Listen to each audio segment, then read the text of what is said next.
Hello, everybody, and welcome back once again to Disco Elysium. I am, of course, Wanda Wicks, she, her, and we're going to be returning to Revachol. Day 3, to be exact.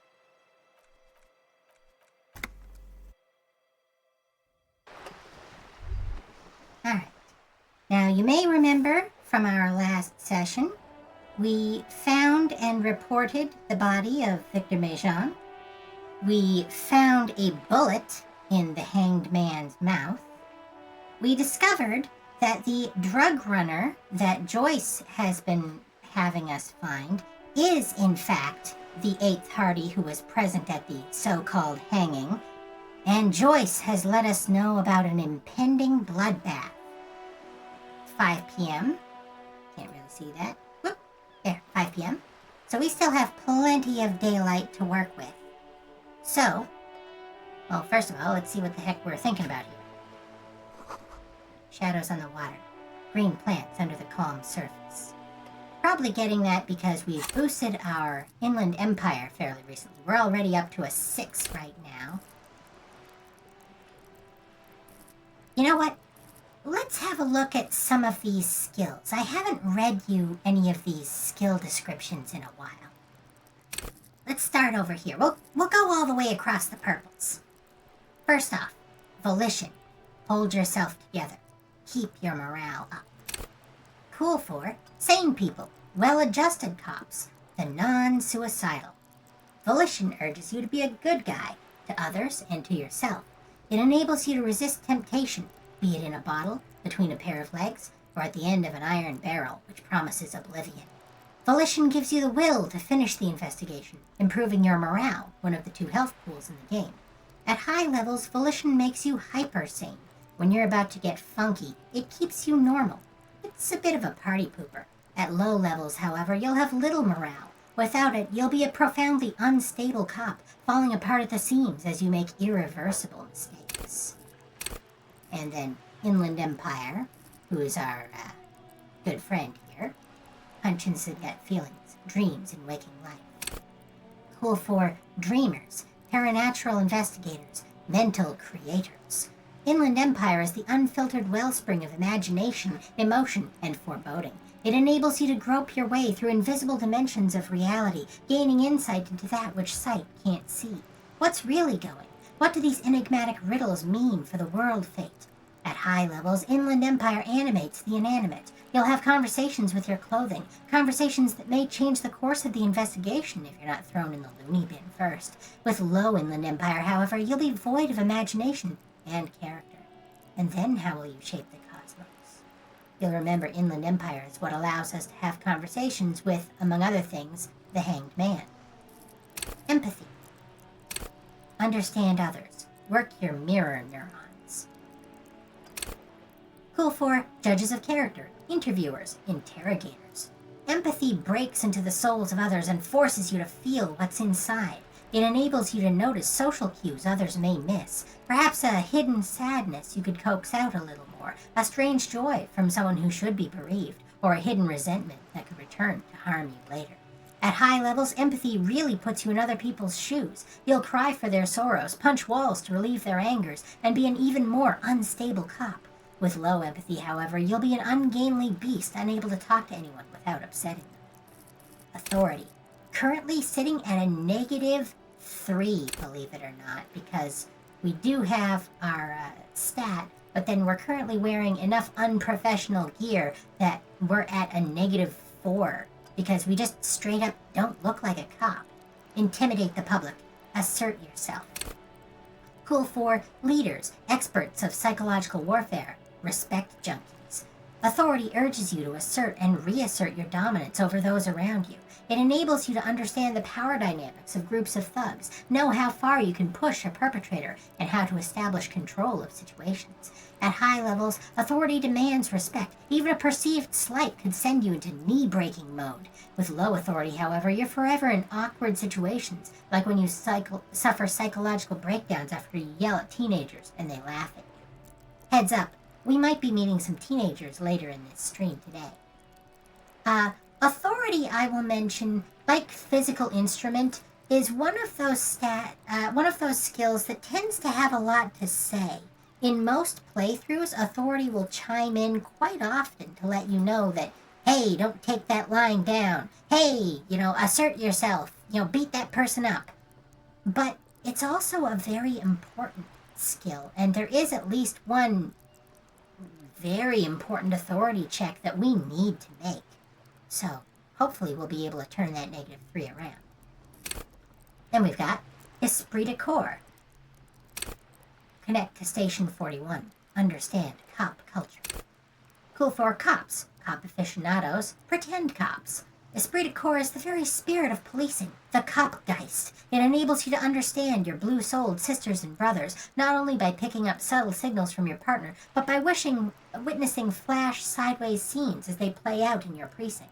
At high levels, you'll be the very heart of the police force, not only willing and able, but obliged to take a bullet for your partner.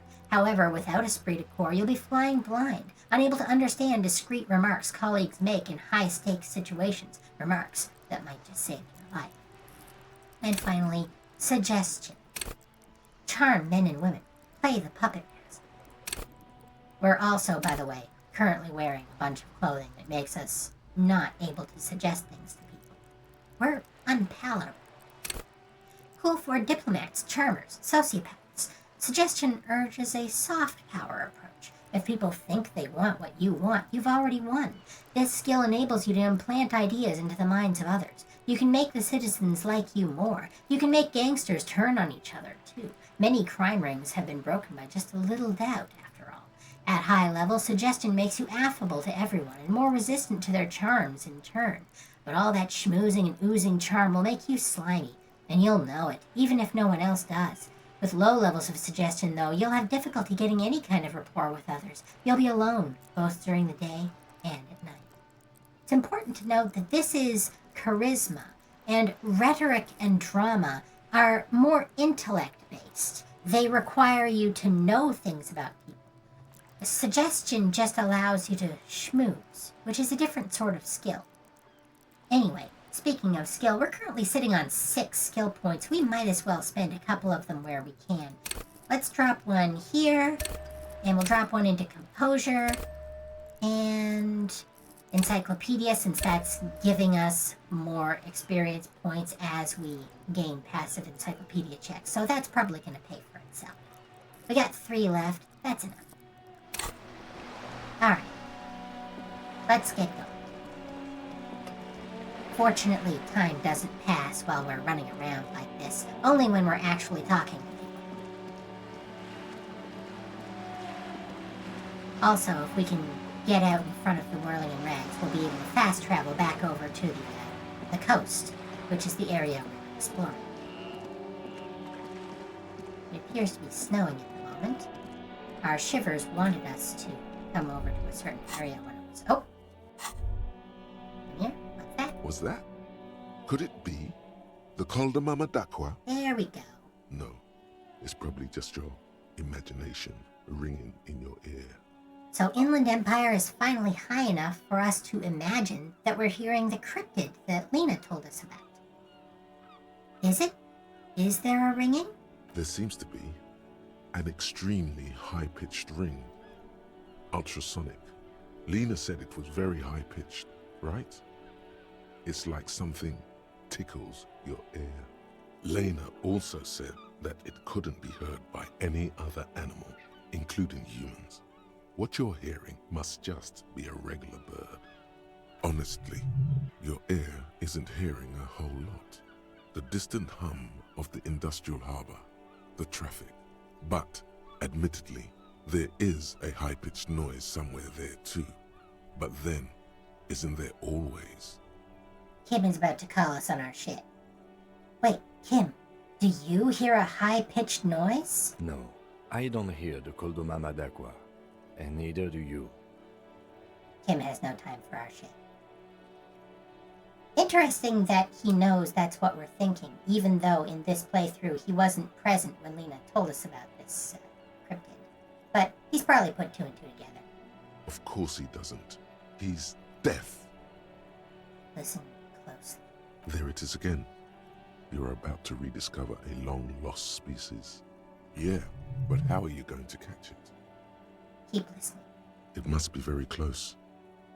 Maybe, just maybe, it will come toward you. Keep still. It might perch on your shoulder. Hold very still and hope the bird comes to perch on your shoulder. Oh no. The sound. It's moving away. Somewhere over there. Go after it. No. Too late. It's gone. There is no ringing anymore. Just the sound of the streets. No, come back, please. Keep your ears peeled, then. If the species really has migrated to Martinez, you're sure to hear it again. That pawnbroker, Roy, was into natural sounds too. Maybe you could talk to him. And indeed I will. I was about to fast travel, but instead, let's go talk to Roy because we've unlocked some dialogue with him. And there's a thought. Let's have a look at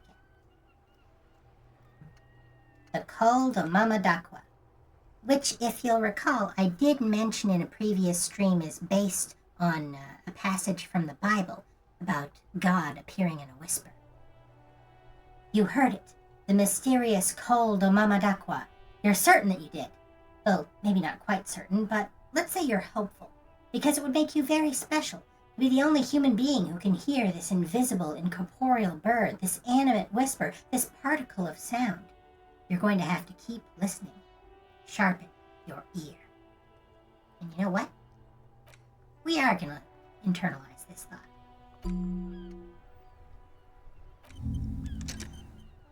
Because it's useful. Alright, we're gonna go talk to Roy. And then we're gonna keep exploring the coast. Hopefully still get that shivers check. Hope it doesn't stop snowing while we're... Hello. Let me know if I can help you with anything. Do you have any recordings of the Col de Mamadaqua? The Col de Mamadaqua? Sorry, I would never have guessed that you were that interested in ultrasonic sounds. Or birds, for that matter. So our options are... I've been really into all kinds of art lately. Experimental things, you know. I've been thinking of quitting the RCM and becoming a crypto-zoologist. I have hobbies, just like all normal people, because I'm a normal person. Or, well, I wouldn't have guessed that you would know what the Col de Mamadaqua is. I don't think we're going to insult Roy. And also, it would just be a lie to claim that we're a normal person. Kim's not going to like this. So, we're going to say that we're into art. Because we are. What an interesting development. Well, it's been a long while since I've gone hunting for the Col de Mamadaqua. Once knew a group of young musicians who decided they didn't want to play music anymore, and started looking for all kinds of interesting sounds instead. This was before, you know, lost touch with them after all of that. That sounds so cool. Cool or not, one of them was obsessed with recording the Col de Mamadaqua. And he was one of those passionate people who know a lot about all kinds of strange things. So he got the rest of us to join in his search. It's always nice to be around someone who's passionate and gets swept up in it. Assuming that they aren't leading you on a wild cryptid hunt, of course. And did you ever find it? We thought we did. We got together all these recordings of unusual sound patterns, compared them, cut them up and combined them into the Symphonia Col de Mamadaqua. Can I listen to it? Unfortunately, I don't have any recordings from my old life. None at all. But I do have a tape with some ultrasonic sounds that might be what you're looking for. He starts rummaging through some tapes behind the counter. Do we really have time for this? Alright, we've got other options here, but I'm just gonna say spin that bird song. This recording comes from down the coast. Wasn't looking to record anything specific. Just left a recording device there one morning. Keep in mind, I have to slow this one down enough to make sounds well over 200 kilohertz audible to the human ear. It will be strange. Oh yeah, He switches on the tape player. The speakers begin to emit a low hum. As the hum grows louder, modulating but always unnaturally uncomfortably low, like it's coming not from the speakers, but also from inside your chest. Breathing is becoming difficult. Ever experienced that phenomenon at like a rock concert where the sound is so loud that you feel it in your torso? Not good, not good. You're about to start suffocating. You have to stop this. Yeah, we can take it. There's a growing sense of dread. The sound is coming from inside you, but also surrounding you. It feels as though someone is standing just outside your range of vision and watching you, doing this to you. He nods to you, reassuringly, just as more diverse, higher-pitched sounds, some random, some appearing to form patterns, hit your eardrums. Infrasound actually has psychological effects on people. It's been documented that there are certain frequencies of sound that can make people feel ill at ease or like they're being watched or even like there are ghosts in the room. Spooky stuff. Seabirds most likely, gulls and such. Seagulls? And skewers, but shh. He raises a pointer finger and inclines his head toward the speakers. A new, high-pitched, shivering sound. That's it. The signal in the noise. The thin whisper. A low range of sounds is easier to handle with a focal point, but still troubling. You are mesmerized by the sounds, but also feel nausea welling up as the motif continues, then begins to recede, dissolving in what must be the sound of water lapping at the bank. You know, now that I've listened to it on these new speakers, it's not the Col de Mamadaqua. Wrong patterns, wrong photons. Probably some insect trying to sing higher than its predators can hear. Still, fascinating, aren't they? Early morning sounds. Indeed. Thank you for this, Roy. But I have other business to take care of now. Alright. So yeah, there's some weird insects out there. Presumably with weird mating calls. And you know who would know about Col de Mamadaquas and weird insects? Morel, the crypto-zoologist. And his friend Gary, whose apartment we broke into. Let's go mess with them.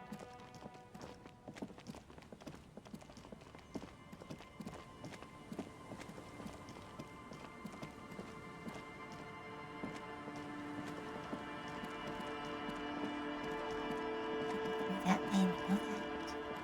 Those brambles. Oh, the snow's stopping. Come on.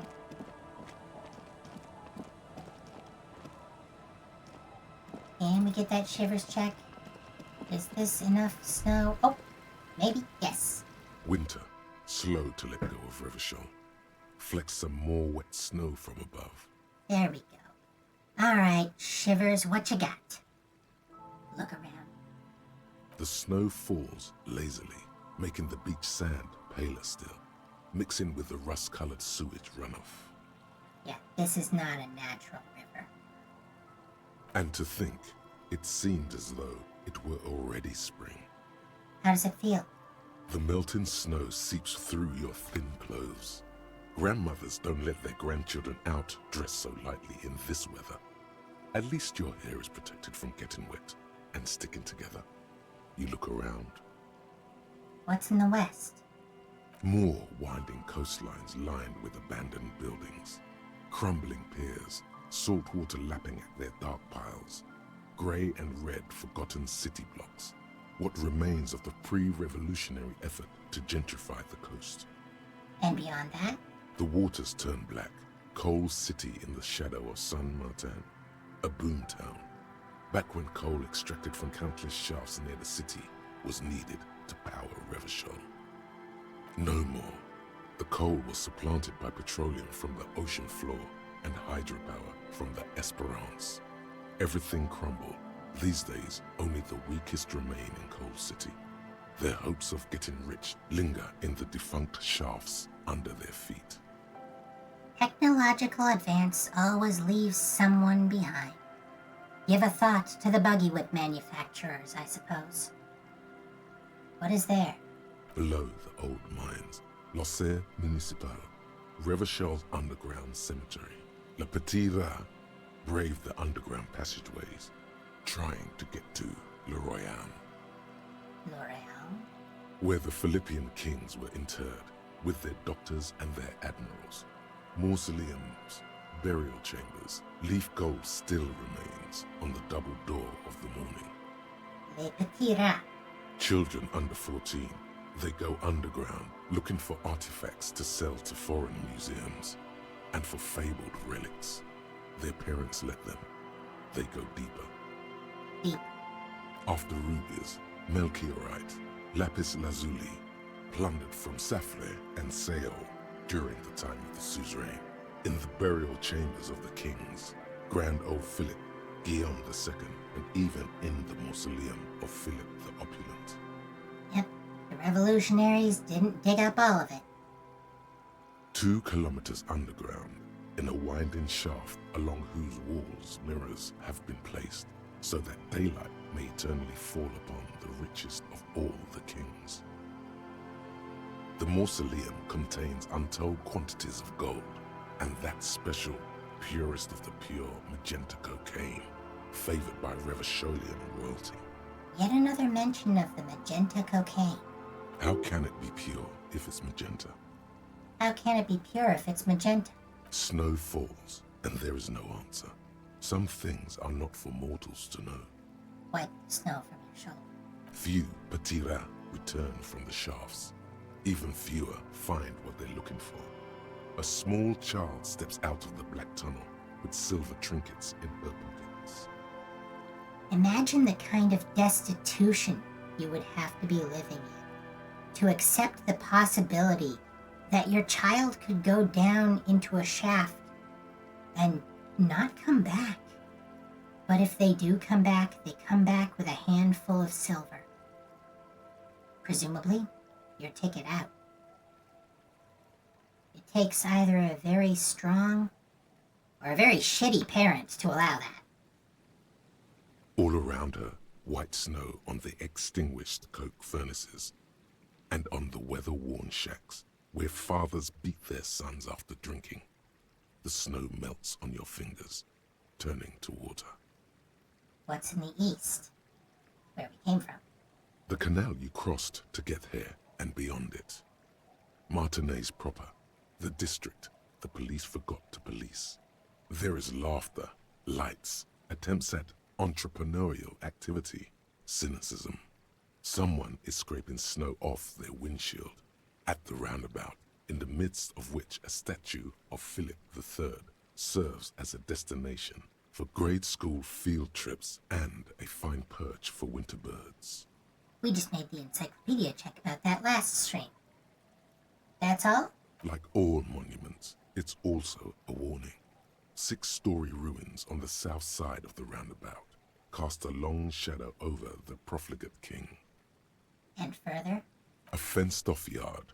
There's a truck belonging to a logistics company parked next to the gate.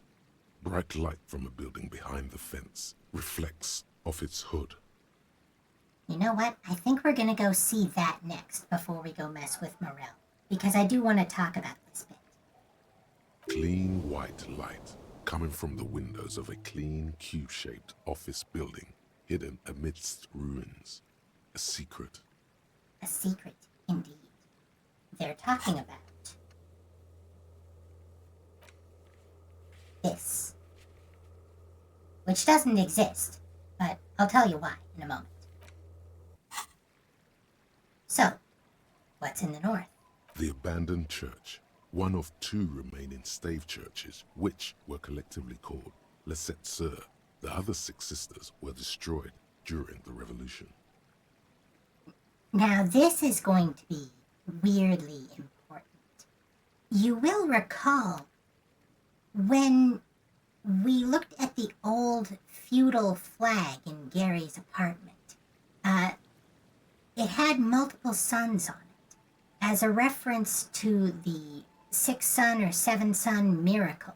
When settlers first came to this island, they spotted multiple suns in the sky, which they believed was a trick of the light due to low temperatures. But then they built 7 churches. Odd thing to do in response to an optical phenomenon. Although, in your world, maybe you should look up how Emperor Constantine had a hallucination, possibly a lens flare, that changed the course of history for you. Anyway, further north? A serpentine strip of land weaving its way into the Martinez Inlet. Unfortunates on the run from the law, from themselves, sometimes hide out on nearby islets. Little dots in the ocean that are occasionally submerged when the tide is high and the weather foul. Just to show you again the artistic map here. We're talking about little islands up here. And on the islets? The remains of a camp on a jagged piece of rock, a tent, old dishes and cutlery, long since abandoned. A hermit crab scuttles among the debris, looking for a new shell. That's where you go when you don't want anyone to find you. Further out, the lights burn bright on Resurrection, way beyond Martinez, a popular spa destination for ample-bodied Ozon kids with equally ample pockets. Ozon is where Joyce is from. You'll remember Cindy the Skull doesn't particularly care for her because she's from the rich part of, everyone. And on the other side of the inlet? Then there's Ozon, but the snow falls too thick. You cannot see that far. Shivers only allows us to connect to Revachol and the surrounding city. Not to Ozon. That's a different place. Before that, before the curtains are drawn? The Bay of Revachol. Vastness, great depth. Over 1,200 meters at its deepest. Water air-brinier than here. It is crisscrossed by huge cargo ships bearing company logos. Wild pines, Zam, Morian, and at the farthest reaches of the Bay of Revachol, the shadow of the Coalition warship Archer, on perpetual patrol duty, ready to unleash artillery fire if you were to rise up against the market. You shudder. This is the perpetual threat we live under. Always under a bully's thumb. In less than a minute, they could launch missiles at our location, and we could do nothing to stop them. Don't get any communist ideas, anybody. Anyway, what's south? The raised motorway, 881, separating Martinez from Jamrock. Vehicles whoosh past one another day and night, while those who reside in the labyrinthine alleyways beneath the motorway attempt to carry on with their lives in the snow and the slush. And south of the 881 is the Pox. You'll recall from last week, this whole labyrinthine alleyway system, the lady driver, aka the 8th Hardy, has an elaborate map of it. The Pox? Was once a park, a place for reflection and recuperation for the patients of the old military hospital.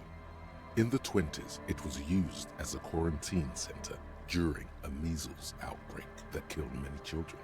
Most everyone has avoided the hospital and surrounding park ever since. The Pox is completely wild now. Evergreen thickets covered in snow and industrial dust. Feral dogs and even wolves roaming in packs. The police try to keep the deepest corners cordoned off. But still. Heavy drug users do slip through and hole up in the old military hospital, hoping to find something to get high on among the hastily abandoned supplies, or just to overdose in peace.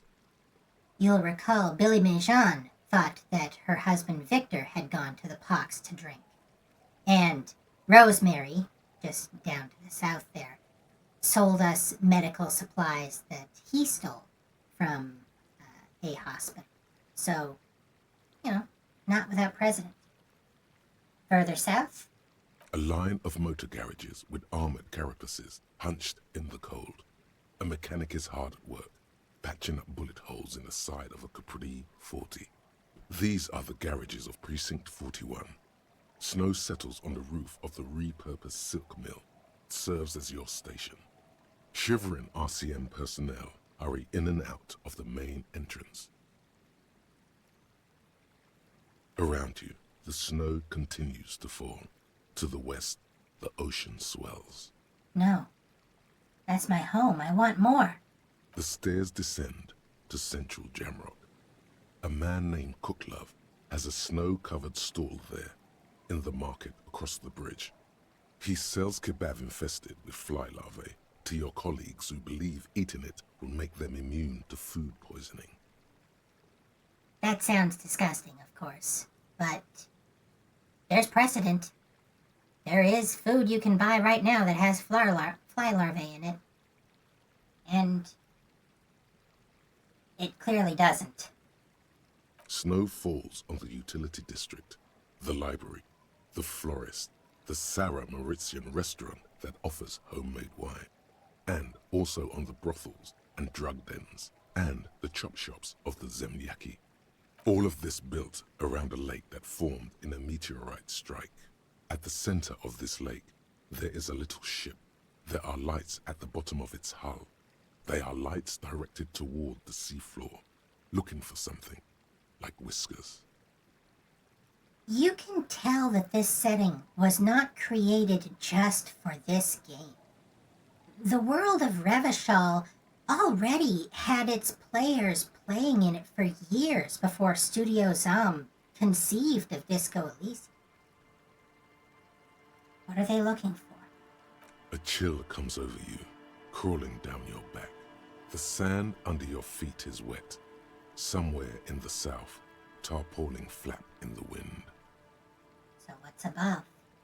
More Coalition aerostatics. Occasionally, lights flash as they maneuver through the falling snow. One large airship carries crates in its belly.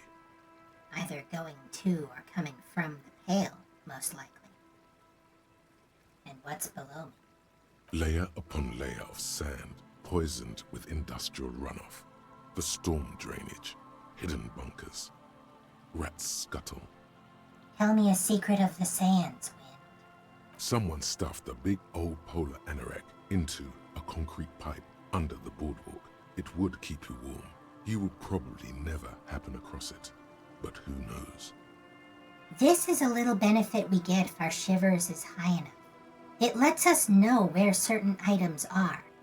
Obviously, I already knew about the anorak, and we are gonna go get it eventually. But, for new players, nice hint.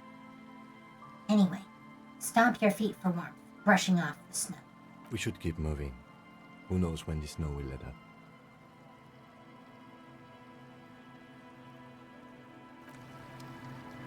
Now, as I mentioned, because that thought told us about the hidden office building that doesn't actually exist, I'm gonna go poke at it right now, while it's fresh in the mind. Because I do want to show you what that is. Oh. Every orb is 1 XP. The underside of the boat has recently been tarred.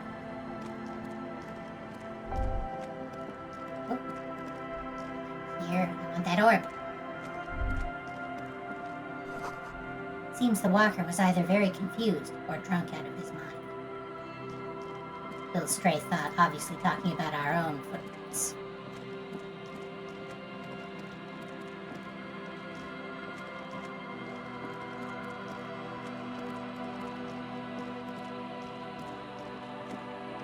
Now this is where we're going to see something unfortunate.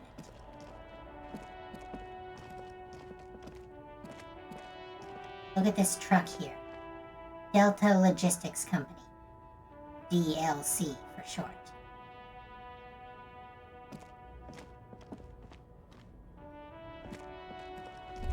There it is. The Delta Logistics Company truck stands here waiting, reflecting white light from the courtyard behind it. You knew it would be here, blocking the gate. Are there people in there? Yes, people hard at work at their desks. They can barely tell if it's day or night anymore, because the lights in the building are so uniform and bright. Who knows when they'll come out?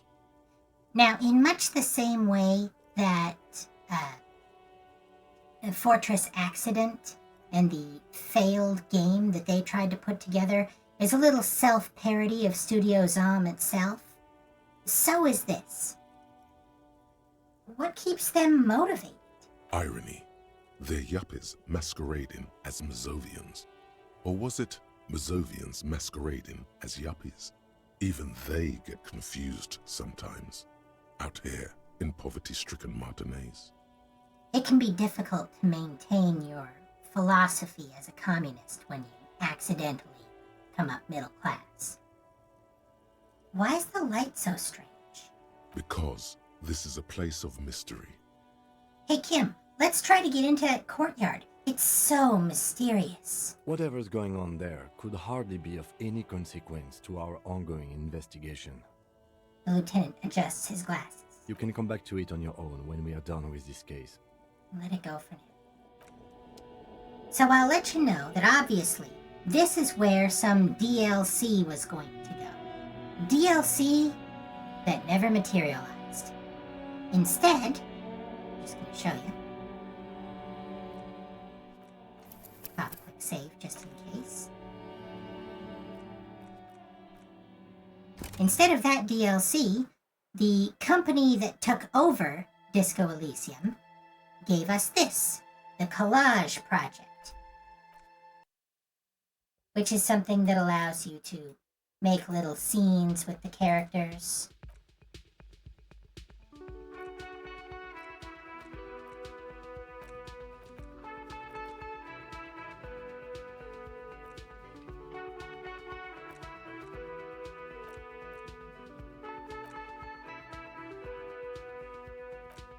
And you can add in whatever characters you want.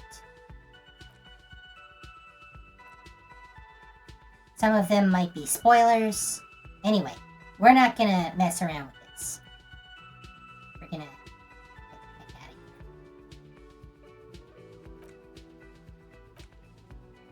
here. There's no.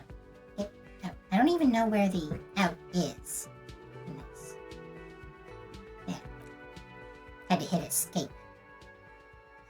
So yes, collage allows you to make little dioramas with characters from the game, regardless of the plot, regardless of any sort of narrative through line. And of course people love it. It's a cute little sticker book. But it's not what Studio Zom wanted. It's, quite frankly, a pretty cheap cash-in. And you didn't notice it because that isn't the first time I clicked into it. But the first time you click into it, of course, like all EULAs, it mentions that the company is going to own whatever you make. It's not as good as actual DLC. And quite frankly, I'm hopefully going to be showing you some stuff here that I think was going to be part of the DLC that just never got fleshed out.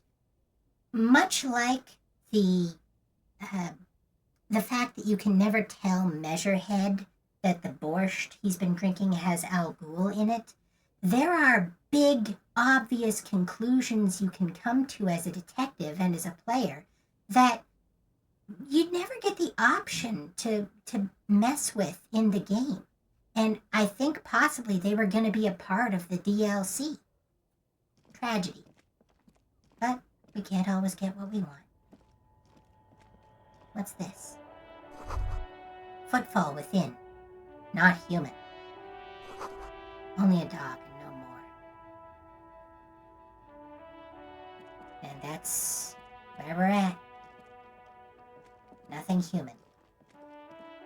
Just hunger. In the end, unfortunately, the mega-rich light-bending guy did get what he wanted. A super popular game that he could milk for money. And Robert Kurvitz, well, maybe he'll make something else. Anyway, as I was saying before we were interrupted by our own spinal cord, we're gonna go mess with Morel. Because Morel knows about the Col de Mamadaqua and strange insects with mating calls. And I know where he is. Over here, where we haven't explored yet. The beams are splintered. The bridge didn't collapse on its own. Artillery broke. This runoff is coming from a pipe here. It's been broken recently. There's Trant. Hi, Trant. Can we tag these from here? Nope, it's going to make us walk around. We'll get it later. And here are the crypto-zoologists. Tiny cages, carefully constructed.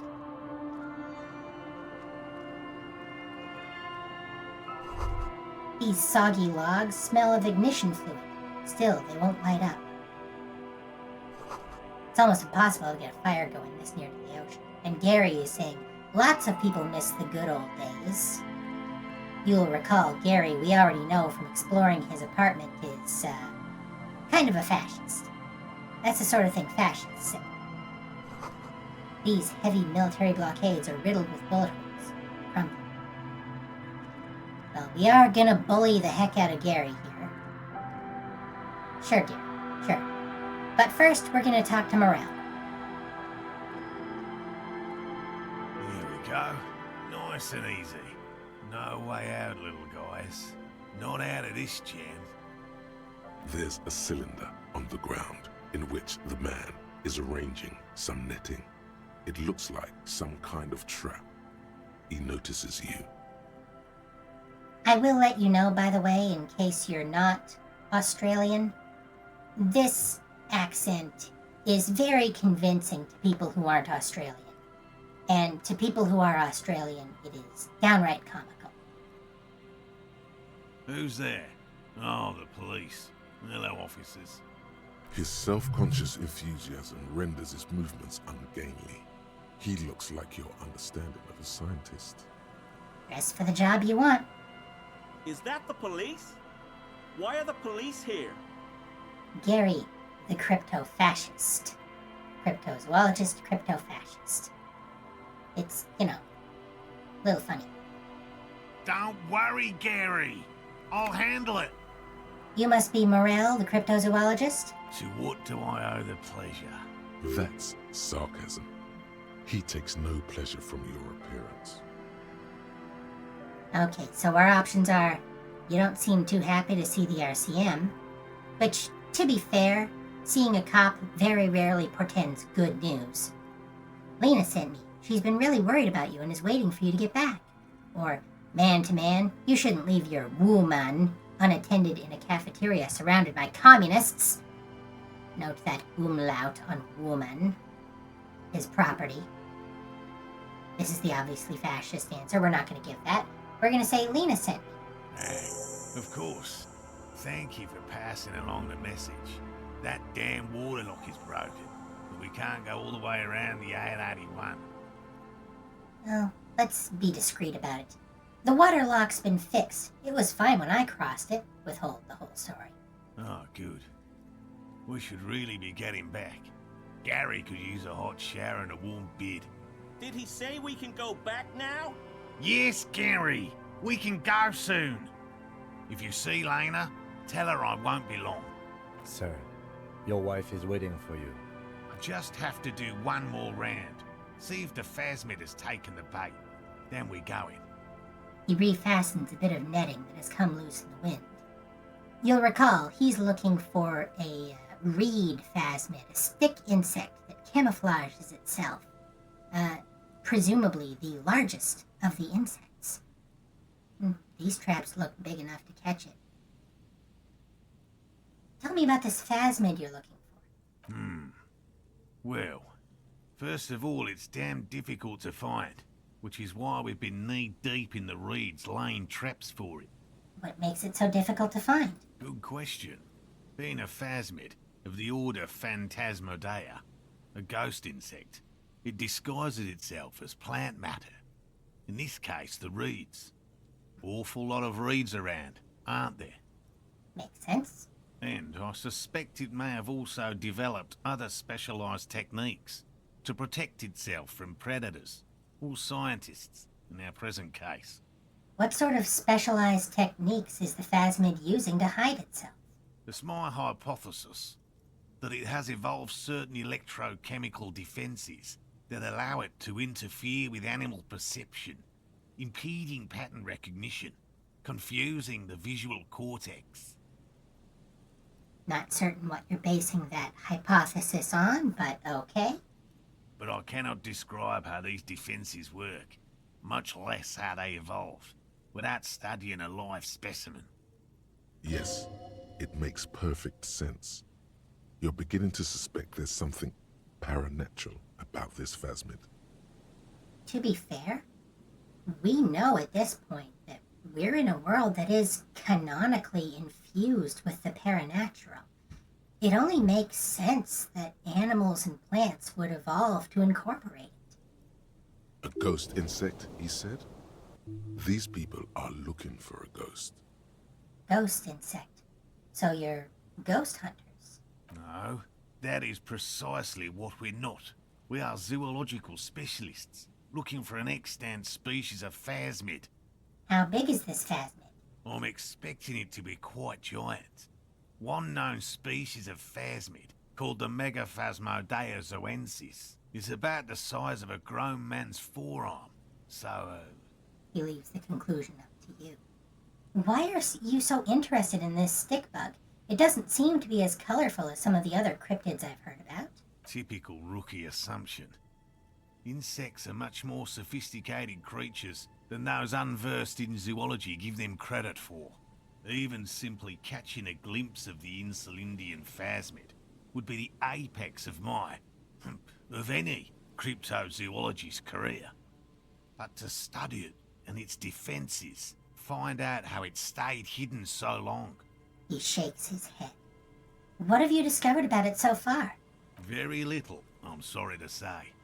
No one's ever captured a specimen, so all our information is based on first and third-hand accounts. So no one's ever found one? Not yet. That's what makes it a cryptid. Just out of curiosity, if there's no proof of its existence, how do you know it's real? I know it's real. The cryptozoologist says, brusquely enough that even he seems taken aback by it. There might possibly be some emotional resonance here for some reason. We'll unpack that eventually. It's clear that his obsession with the phasmid is driven by something more than the pure pursuit of scientific advancement.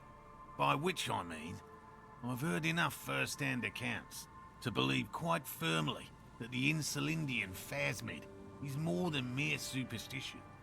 Lena says there's been a sighting of it here in Martinez. Yes, the most recent sighting was by a couple of teenagers along the coast here.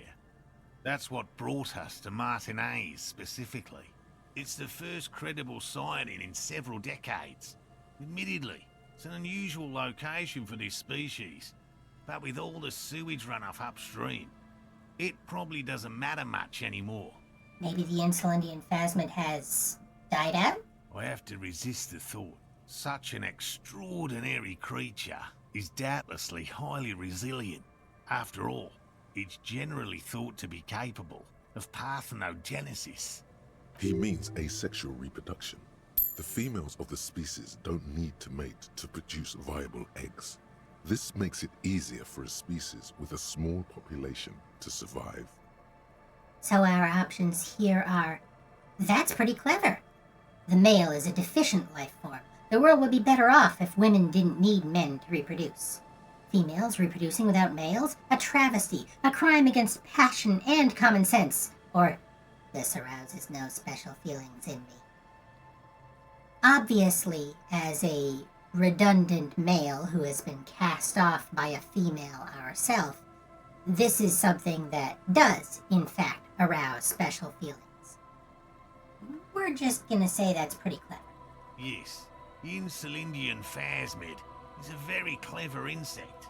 That's why it's so damn difficult to catch. But as a scientist, I'll try my best to remain dispassionate. Tell me more about these traps. Well, they may not look impressive, but Lena designed them quite cleverly, so I'm sure they'll do the trick. Lena designed the traps? Yes, He says with some pride. How do the traps work? simple. Attracted by the locusts, the phasmid crawls down the funnel and, having eaten its fill, can't get back out. At least, that's the intention. The net isn't a perfect solution, but we didn't want to use anything that might damage the specimen's delicate exoskeleton. What are you using as bait? Locusts. Nearly all known phasmids are herbivores, of course.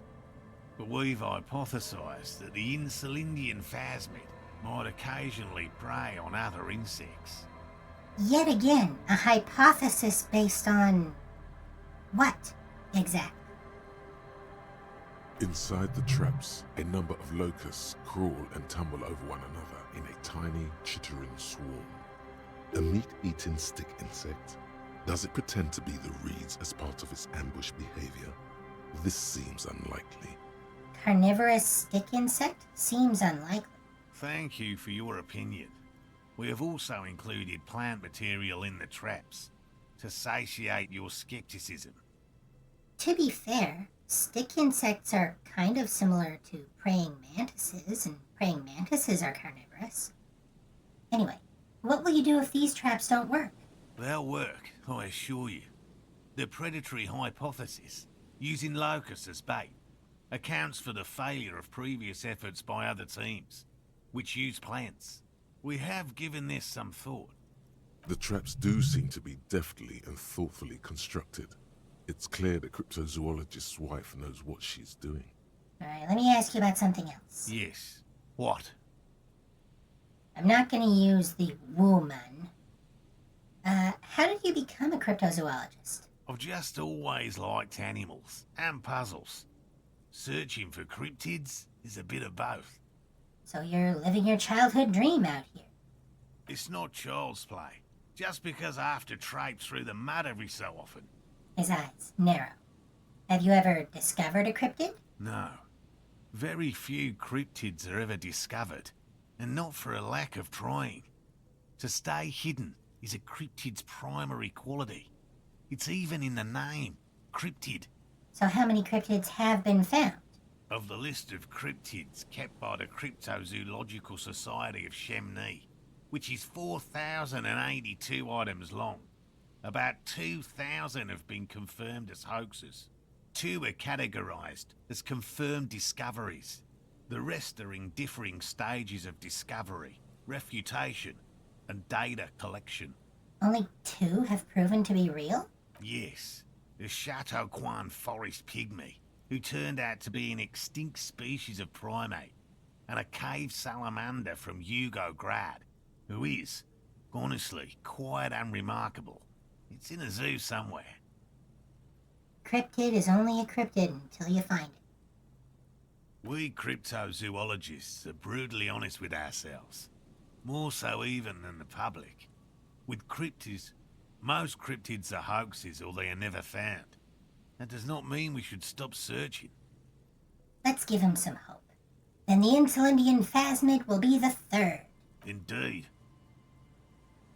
If our expedition is successful, every paper in the world will report on it. From Revachol to Dushantu. It will be a zoological miracle. The hair on your arms stand up. Electricity. Sounds like reeds hissing. He has clearly done his math on this. There is no surprising him or swaying his opinion. He knows that it is vanishingly unlikely that the phasmid is even real, let alone findable. But, on the other hand, people buy lottery tickets every day. It's not necessarily irrational to hope for something unlikely. Well, thanks for explaining that. Now, about something Yes. else. Let's talk about specific cryptids. All right. What cryptids precisely?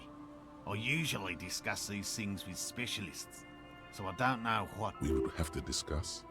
He wants to say, but decides against it.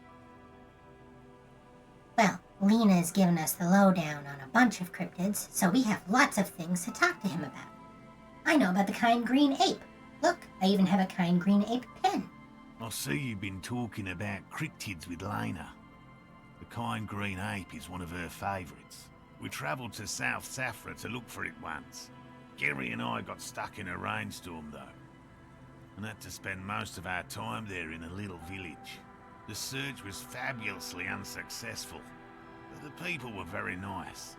I'm glad they didn't understand what Gary was saying about them. Yeah, Gary might have opinions about people in other countries and their living conditions. What? South Safra? They're just on a different rung of the ladder, Morale. I had no problem with them. Really? You kept complaining about how dirty everything is. But we digress. They're a nascent culture. I just didn't feel comfortable. And let's change the topic, okay? Talk about your critters. Or whatever. He mumbles something. That's why he's a crypto-fascist. He's not loud and proud, like the fat lorry driver or Measurehead. I know about the most dangerous cryptid, the Gnome of Jeroma. Formerly the most dangerous, yes. But do you know the most dangerous living cryptid? So we can say living? No. I can try to guess. Or that must be the evil apes duking it out on the giant ball, which you'll remember is the thing we thought of when we were emerging into consciousness on day one. But we'll be honest, living? No. The most dangerous cryptid is a carnivorous ruminant, known colloquially as the dread moose.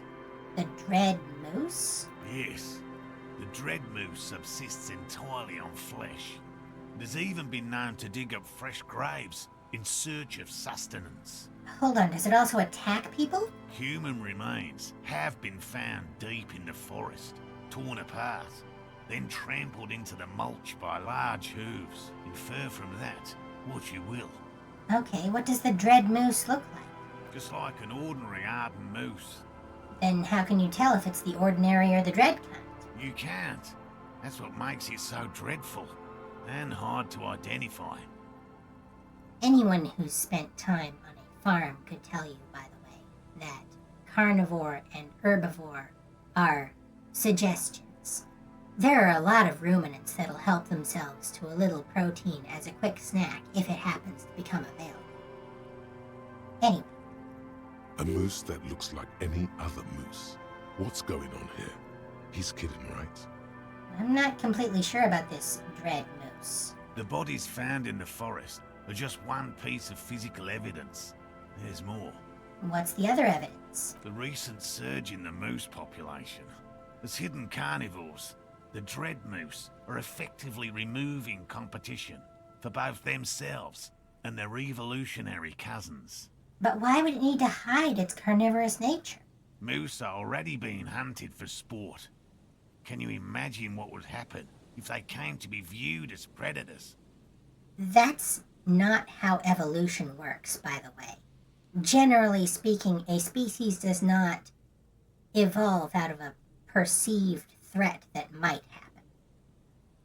Anyway, what exactly is the relationship between carnivorous moose and regular moose? The carnivorous moose are a very young species, the result of a genetic mutation that fared well in the process of natural selection. It makes sense that such a majestic animal with natural weapons, antlers, would come to rule the forest. The only strange thing is that it took so long. Are there any reliable eyewitness accounts of a moose killing other animals for food? One slaughterhouse at the outskirts of the woods in Vasa reported that its staff kept seeing moose in the distance. The moose would just stare at the building, as though they were waiting for something. Its eyes bloodshot and full of cruelty. That does sound suspicious. And that's not all. Some of the slaughterhouse apprentices went hiking by a nearby creek and saw a moose nibbling on an unidentified carcass. This isn't something unique. Various species of deer have been known to scavenge when plant food is scarce. Anyway, there is more than enough evidence to justify a thorough search for the dread moose. Let's close the subject, before it turns into an argument. This is an interesting approach. He assumes we're going to start arguing about it, and he simply shuts down the avenue of discussion. It's a similar thing that the fascists in this game will use. They'll say, well, I know that I'm right, but let's stop talking about it in case we begin arguing. Despite the fact that they claim to have the truth on their side. I know the biggest cryptid, the giant of Coconur. That's impressive, I guess. But have you seen it with your own eyes? No, Of course you haven't. he seems satisfied.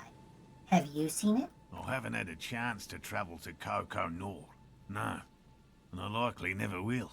The Samaskill desert region has been embroiled in a small civil war for the last 8 years. I fear this mindless barbarism may have wiped out the elusive creature entirely. Sightings of towering luminosities have grown rare recently, while they once used to be constant. In much the same way that Bigfoot sightings correspond to the black bear population, and UFO sightings have been on the decline ever since people started carrying cameras in their pockets at all time.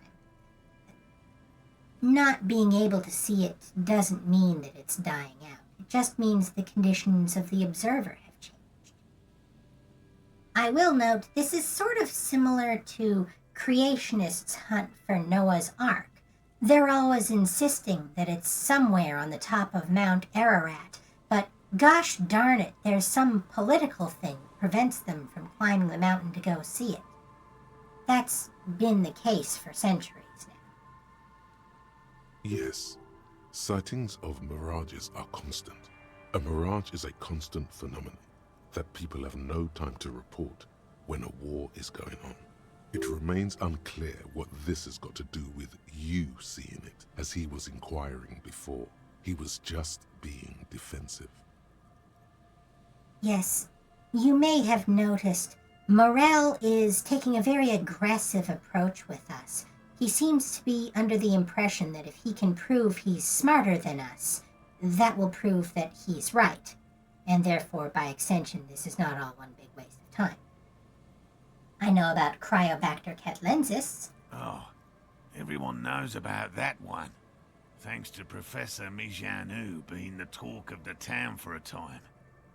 He coughs in his fist. Although, probably because her life ended as a result of her work in Gutler, no one remembers her contributions to the search for the Nong-Ok. The Nong-Ok? A flightless cursor owl found in the Seminine Isles. Its long legs permit the Nong-Ok to run faster than any other avian, perhaps any other animal, who knows. When it's not hunting its prey in this manner, the Ok hangs from tree branches, like a bat, waiting to dive on hapless prey below on the jungle floor. Mijanu liked extreme animals, you see. One of the few figures of the academic establishment I respect. Really a shame she disappeared. When did she disappear?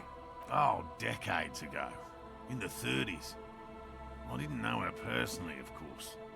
The chasm of academic pretension still stood before us, even though she had unusual courage for someone from the other side. Just tell me about a cool cryptid. Any cryptid. No offense, officer, but I'm not much of a pedagogue. I don't know what I would have done if Lena hadn't persuaded me to go back to field research. You should ask her if you want interesting stories. Me? I'm not a people person, unless you haven't noticed. And I don't make a good lecturer. My strength lies in field work and persistence. He brushes an errant strand of hair from his eye. Enough tales then. Let's change the subject. By all means. He coughs and wipes his mouth. He's been out in the damp too long. I'll get going. we're gonna go bully Gary. But before we do, let's change out some of our stuff. Don't think we need this. And don't think we need this. Might as well have this on. Let's see.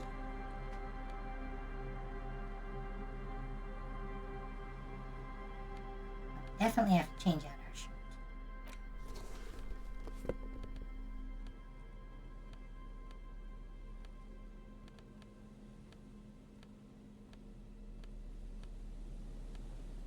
As you may be able to tell, there is a check coming up with Gary.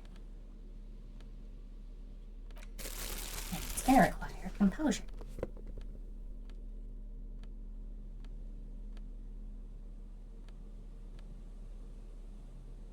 Yeah. That's as good as it's going to get. So many things happening behind the scenes. Sure, Gary. Sure. Anything else you want to mention? Feel free.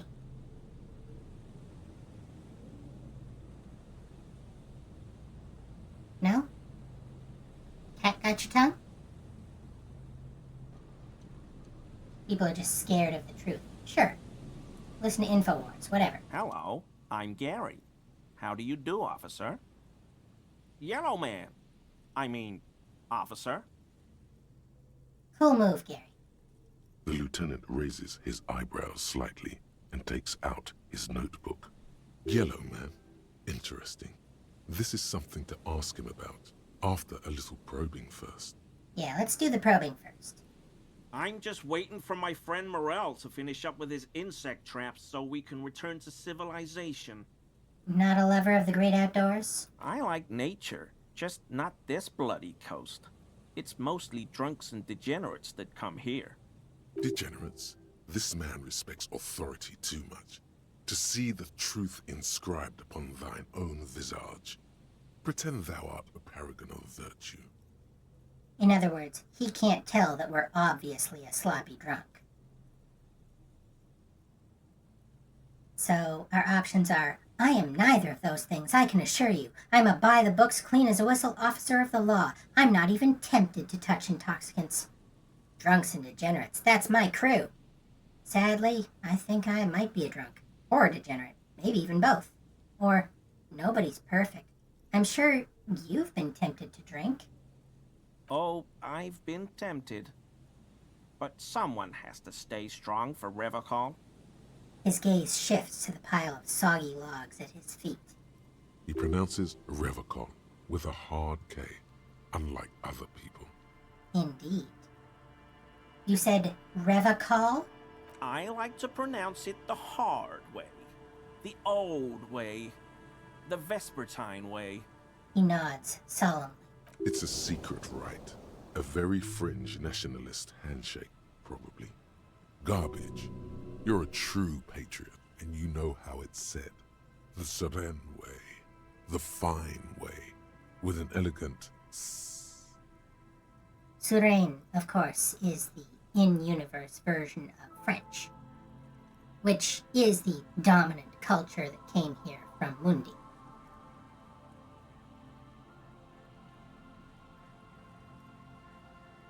Do you know anything about the man hanged behind the whirling in rags? Oh, so that's what the RCM in Martinez is about. Great. Great to hear someone's finally taking care of that. So you do know something about it? No. Nothing. He was some kind of mercenary. But everyone here knows that. I'm just glad to hear you're looking into it. That's all. He's not feeling very comfy in his clothes, is he? Strange. He didn't kill him or anything, but there's something going on here. Indeed there is. Are you a crypto-zoologist too? No. I help Morel with research sometimes, and I've learned some things along the way. But I don't usually go in for picnics like this on my own. After all this time with Morel, he must have an opinion on cryptids. This could lead to a good one. This cryptid is going to say so much about this man. I'm into cryptids. Do you have a favorite? Oh, yes, the burning rhino. Morel doubts he's real, but I don't much care, because I won't be the one looking for him out in Safra Serai. What's a burning rhino? A rhinoceros that looks ordinary during the day, but burns brightly by night. Well, at least the males do. How do they burn? They have special ducts just above their shoulder blades that secrete a combustible fluid.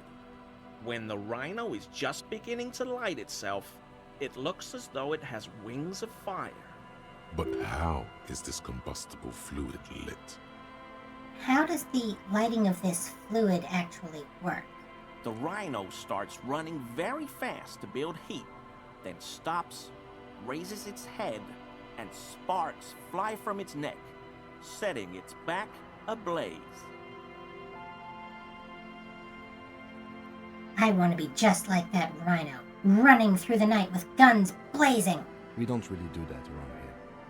Perhaps we should have more such decisive action in Revacon. You know, this city used to be a flaming rhino once. A long time ago. He says, then pauses thoughtfully. Why only the males? The flames are not just for decoration. They are an integral part of the beast's mating behavior. How so? During the burning rhino's mating season, herds of male rhinos, all aflame, encircle herds of female rhinos, forming a fiery ring as they begin to copulate loudly. He's thought a lot about the power of this masculinity, of the males corralling and copulating the females. It's the sort of thing he's into, obviously, even if he wouldn't say it out loud. Local peasants call it the passion ring. They fear the rhinos, as perhaps they should. Anyway. The lieutenant sighs without looking up from his notes. It's clear the burning rhino is dear to him on many levels, some even spiritual. You were surprised to see my colleague, Lieutenant Kitsuragi. Not many Sealites here, or anywhere, other than Sail. I meant no offense, truly. Do you remember how, when we met Measurehead and I said the next racist will be a really good one? Yes? Well, this is that racist. Will you grant us 3 wishes, Gary? Hey, man, all I meant was there are not many Sealites around here. I'm just stating a fact. The lieutenant is a native of Revachol. Oh, yes. Of course he is. I was just speaking about his connections. Let's change the subject, okay? Sounds like some conspiracy topic. You might be able to discuss it with him when the lieutenant isn't here, if you can remember it. We're probably not going to do that because, again, we're not going down the fascist path. Return without the lieutenant. For this, your balance organ thinks it's a waste of time. Our inner ear is correct. Is this your mug? Time for the confrontation. My mug? Why would you think that? His eyes widen at the sight of the mug. He's seen it before, all right? You said Yellow Man. That's not something many people go around saying. Really? I hear it all the time. All in jest, of course. No offense meant to anyone. All right, I believe you. You look like the kind of man who knows it's a crime to lie to an officer. Okay, I admit it. I threw the mug away in the trash container behind the hostel. I know I shouldn't have, and I am very sorry, officer. You're not going to fine me, are you? I am. For 250 real, the maximum. Oh, God. 250? How am I gonna pay that? Okay, I'll work harder. I'll pay it off. I promise. This is a considerable expense to him. 1 month's wage, most likely. And I'll never do it again. I don't know what got into me, really. Work has been stressful lately. Damn Koiko's price dumping us out of competition. What did you do, Gary? Nothing. Just answering some questions. helping out the law. Gary, did you put the clothes of a murder victim, the man who was hanged behind the whirling in rags, into that trash container? Officer, please, let me explain. It's not like that. Do. I was only cleaning up. I live right across the yard from where he was hanged, and I saw him stripped naked. All the clothes lying around in the yard, smelling. People are animals, you know? Yes, yes. What happened? Then I came out to clean up the rags because no one else would. I put them into the whirling's trash, along with a broken mug, admittedly. He changes his mind mid-sentence. Okay. I was coming to throw the mug away, and, well, I threw the mug there and the clothes too. Right. It was just civic duty. The lieutenant remarks drolly. Exactly. That's exactly what it was. Civic duty. As he shifts uncomfortably, a series of clicks, like the clinking of glass beads against one another as they roll across a hardwood floor. You've heard this sound before. But where? Where indeed? So how did you get into the trash container? I know a guy who works with the trash collection services, CS Municipal. He gave me a master key for the trash containers of Martinez, Why would you need to get into everyone's trash? so I can use the Whirling's trash compactor to store my own stuff. Garbage disposal is expensive as hell.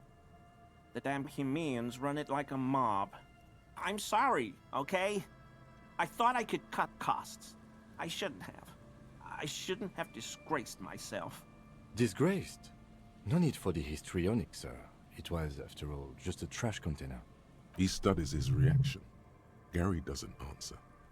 You wouldn't know anything about the victim's missing armor, would you? Armor? No. I mean, yes. Of course. I know he was wearing armor, but I don't know anything about it. An infant could see he's not telling the truth, but he's too scared to admit more wrongdoing. There's something going on here. You should observe him more closely after this topic is concluded. What's that strange sound? What sound? That clinking I just heard when you moved. Really? He fans his arms out slowly, and this time his motions are soundless. There's lots of weird stuff out here in the reeds, though. Insects, trash. Could be the wind shifting some garbage nearby. Every day, the wind shifts the reeds and whatever was left in them. Tambourines and condom wrappers, plastic and glass bottles. The smell of decay. The sound you heard was not the sound of something easily abandoned. Let's move on for now. I hope I could help your investigation, in my small way. He's visibly relieved it's over. Does this mean you are in his apartment, admiring his colonial mug collection? Perhaps it would be interesting to tell him. You probably guessed this, but let's see if Harry can.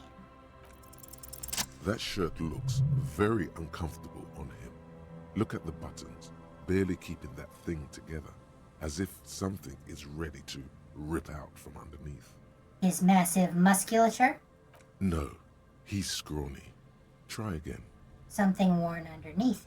Yes, like a piece of ceramic armor, for example. One that makes a clicking sound when the plates meet each other, resembling pearls or marbles, stolen from the corpse in a yard near where he lives.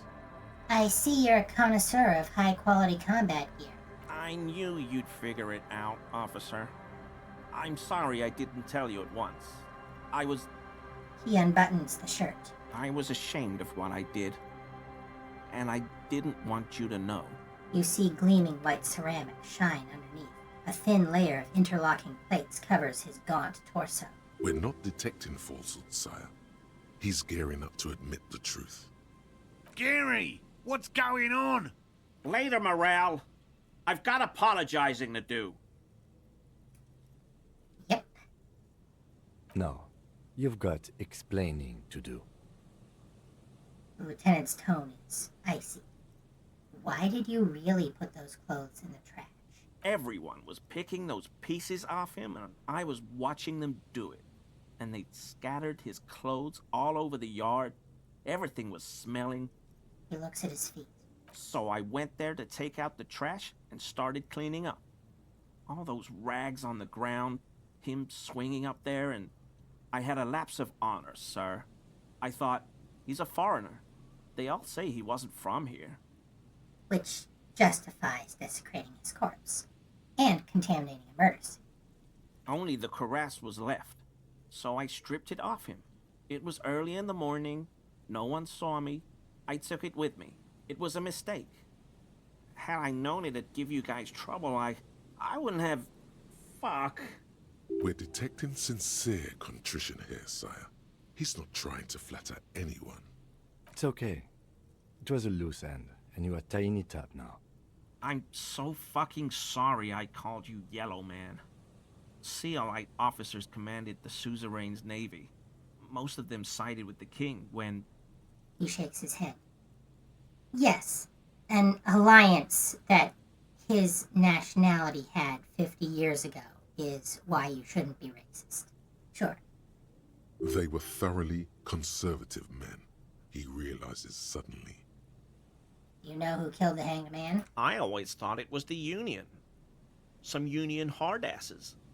Lynched him because of the strike. But almost everyone in town knows that. I wish I could tell you more. He shakes his head. This is all he knows. Why did you lie to me, Gary? Because I was weak. I should have told you the moment I saw you. But The hell, Gary? You in trouble? I'll explain later. He doesn't muster up the strength to yell. Give me that armor. Now. He sighs again, hangs his head, and unbuttons his shirt fully. A cuirass that matches the dead man's boots comes into view. Soon it is in your hands, smelling of his sweat. Fortunately, the sweat doesn't smell bad enough that we need to go boil it. But so light to hold, like a bag of cotton. Are we done here, Gary? Yes, absolutely. I will never do anything like this again. He looks around, relieved of some burden, his mouth still quivering. You know what? Let's freak him out even a little more. So, Gary, you live nearby in an apartment in Martinez? Sure do, officer. His eyes narrow slightly. He's wondering where this is going. And you're a big Man from Hjelmdal fan? How? The color drains from his face. I saw that ridiculous poster in your apartment, along with all your other colonialist memorabilia. But why were you in my apartment, officer? Just doing Mr. Clare a small favor. So you work for Everard Clare? Officer, please tell him we're good. No, tell him I'll make it up to him. What have I done? He'll send the muscle after me. The man looks around, whispering. He makes sure no one hears you talk. This was not necessary. We've already done what we needed to do for this step anyway in appeasing Everard Clare. But I just love bullying a fascist, don't you? As he lowers his tone, he hunches his back.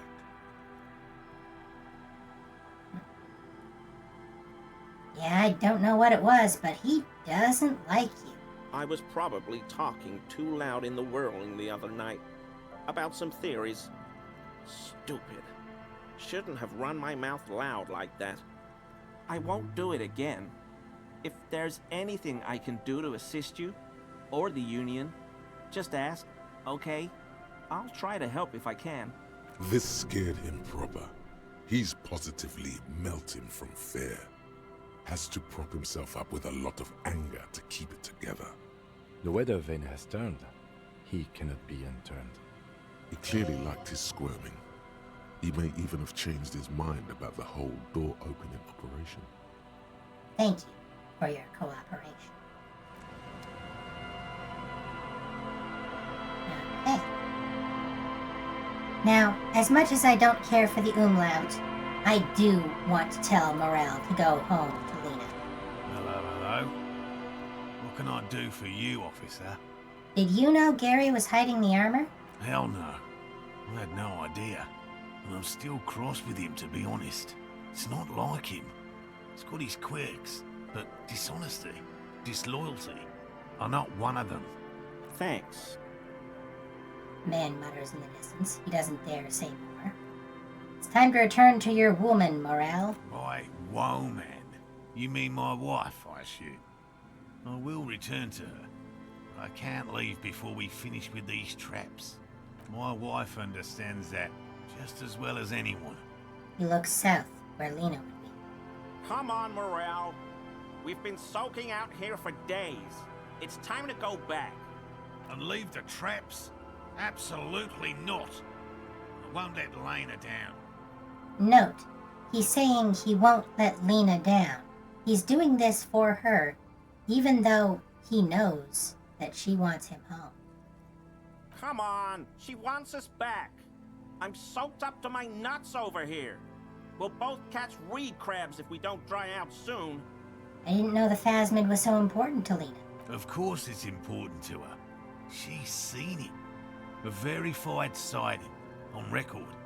One of only 4 this century, and it's hers. And there it is. She's seen it. Really? She sighted the phasmid? She didn't tell me that. Yes, that's how we first came to know one another, in fact. But that's her story to tell, not mine. In other words, the game wants us to continue running around the map talking to different people. Needless to say, you must ask her about the mysterious phasmid. Yeah, we will.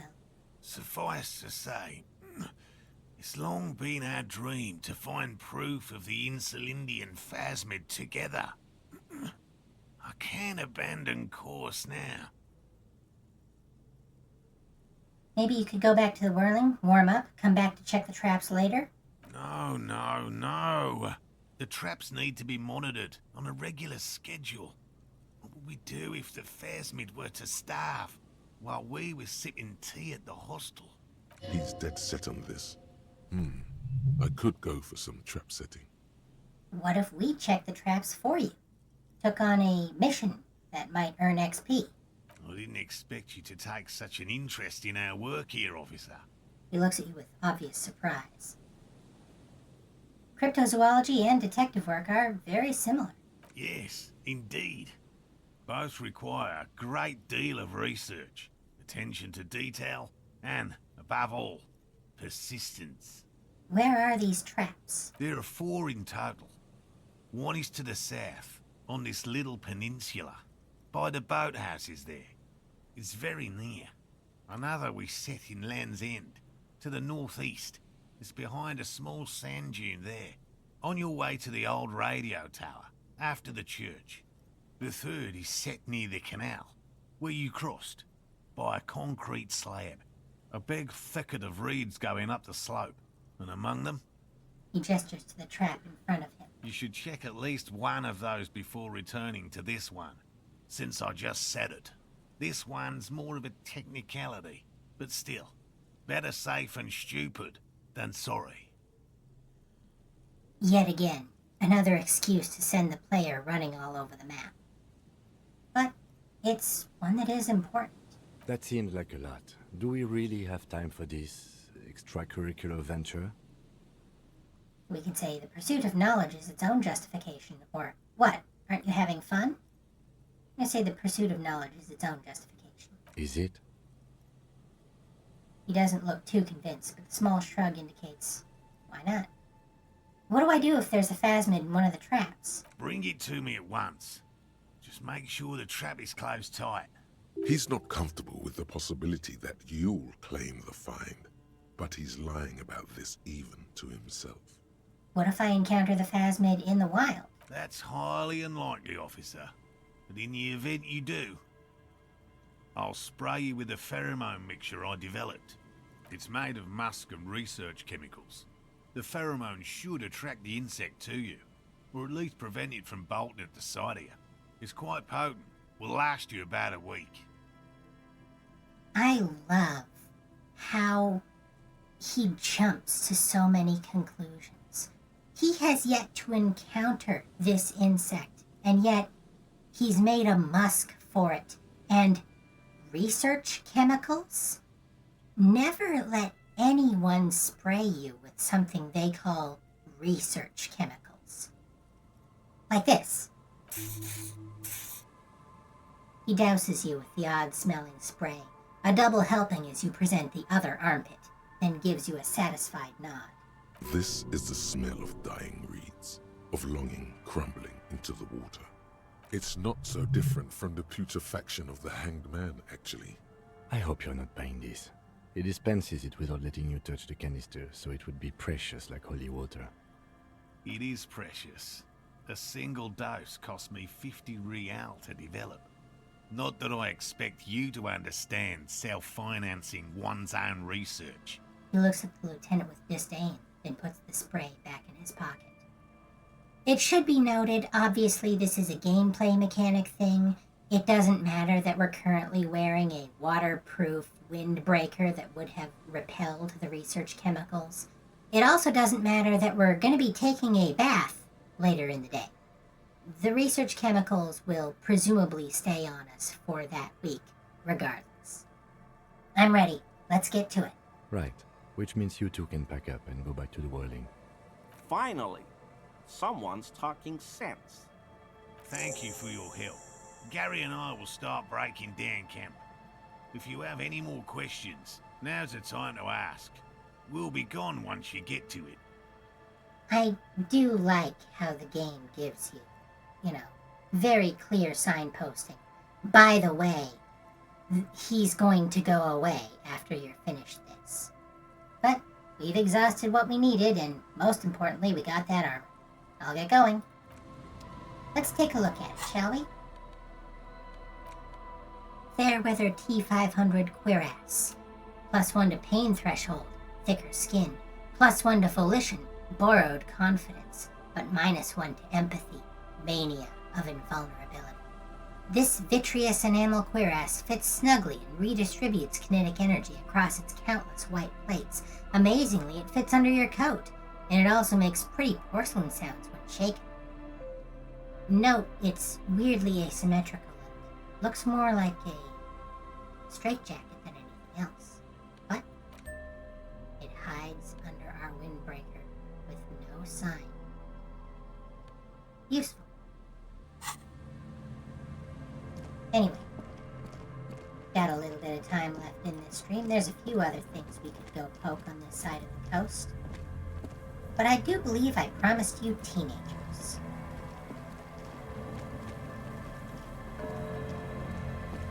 The teenagers are over here.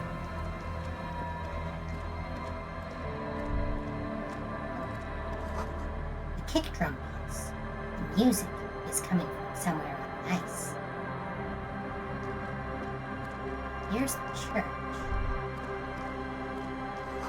You feel the shadow of a very large building follow.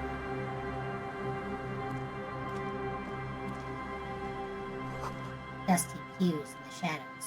Many seem to be missing. The sign reads, Same room, 1147. And note, there's that cross that we've been hearing about. It doesn't look like a crucifixion. It looks like a star of moral purity to be striven towards, or like a chiro.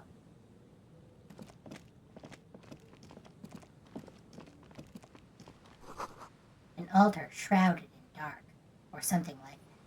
It's too dark to tell. This huge abandoned church.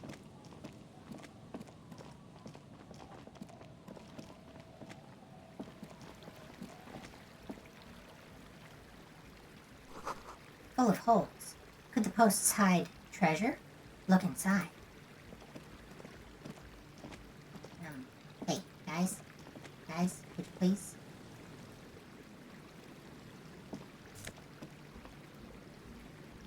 Potent Pilsner, +1 to physique, but a -1 to morale.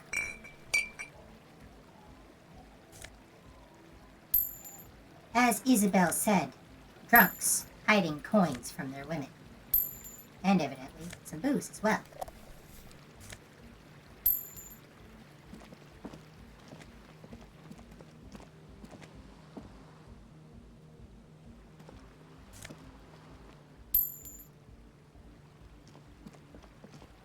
Gotta run around here to grab that.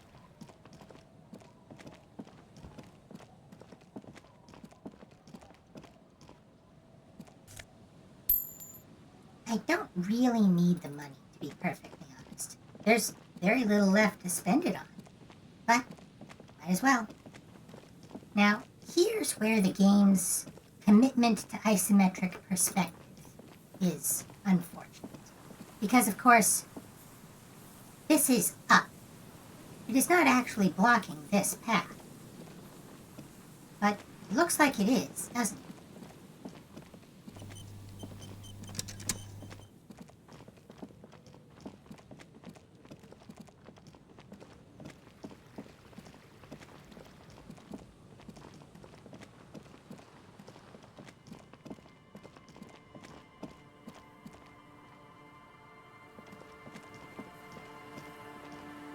We can, in fact, get across here. But Harry just doesn't want to. And yes, this is the Stave Church. Very high steeple. And in fact, now that we've seen more of the map, save the game real quick just in case.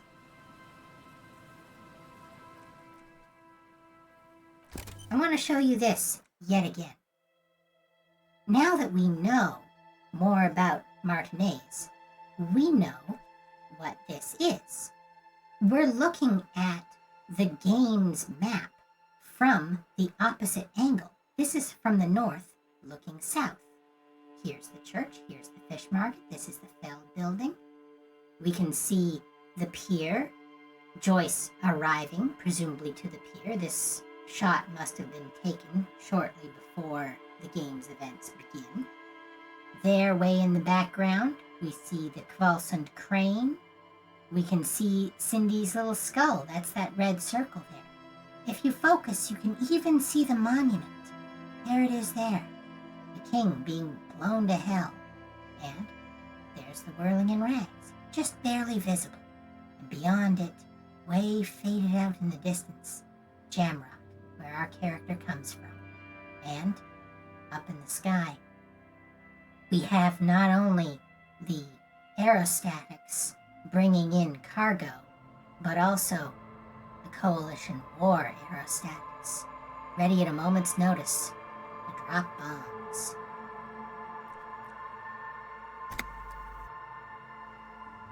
But anyway, we've seen that from that angle. Just gonna swap out hats real quick. Or a little. You may have noticed there was a tent on the ice. Here it is here. Must have taken a lot of patience to stack up a bunch of rocks. Painted with pastels. Someone is trying to bring cheer into the world. It's all these little posts. This is ice. Hey, who are you? A shaggy-looking girl in her late teens or early 20s kneels on the ice with an electronic contraption in her hand. Hearing you approach, she looks up. Oh, hello there. Dear child, it's freezing. Where is your hat? Huh? She looks up at you, distracted. Maybe she didn't hear you. A little louder. I said you should have a hat on. So should you. I should. And I do. Oh, I didn't notice that. It's nice. You should wear one too if you plan on staying outside in this weather. Yeah, well... Look, man, fuck the hat. I'm going to fail this check. Authority. Regain authority in her eyes. You know, we need a teenager to respect the police. Lots of feeling. Feel it up. Way up. Oh my god. Fuck the hat? Is that what you just said to me? I can't believe you told me to fuck the hat. You're saying it really loud, but it's not coming out right. Maybe add more indignation. So I should just take this hat I'm wearing and fuck it, right? point at your head where the hat is located. Engage in sexual intercourse with a hat right here in front of you because you told me so on the sea ice? More. Right here on the sea ice! Yep, this is what a failed authority check looks like. More. Give you a little ice cop hat fuck show? I didn't mean to. I'm sorry. The girl is visibly shaken. The lieutenant is watching the scene unfold before his eyes, unsure how to react. Is that how you see me? The girl looks down, slowly curling into a ball. Start crying. The young woman has kept her eyes trained on her wires, waiting for the sorry spectacle to end. But it's gone awful quiet up there. Then, the sound of sobbing. Looking up, she sees a grown man on the wrong side of 40, his face bloated from alcohol, and God knows what else. Not so quietly, crying. This isn't really about the hat, is it? It is. It so is. Okay, sure. You're not the only one with issues. I self-medicate. Shit, life's a horror, you know. There's a motherly hint to her voice. Crying helps, though. Get it out your system, and then maybe we can talk, okay? I'll be here.